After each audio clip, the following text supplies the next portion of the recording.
आपण खरंच एकमेकांना समजून घेतो का? कधी नवरा चुकतो तर कधी बायकोही चुकते, पण यात नातं तोडणं हा उपाय कधीच नसतो.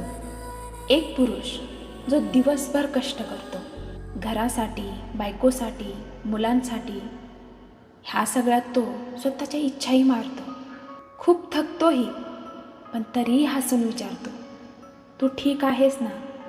आणि एक स्त्री, तीही घर सांभाळते, सगळ्यांची काळजी करते, पण या सगळ्यात एक गोष्ट हरवते, ती म्हणजे एकमेकांची कदर. नातं टिकवायला अहंकार नाही तर प्रेम जिंकायला पाहिजे.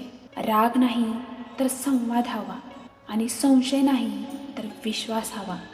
हे एकट्याने नाही तर दोघांनीही जपलं पाहिजे.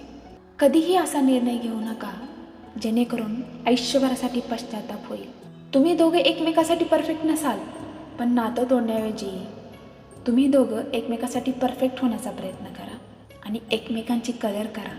कारण नातं तोडायला ना एक क्षण पुरेसा असतो, तो टिकवायला अख्खं आयुष्य लागतं.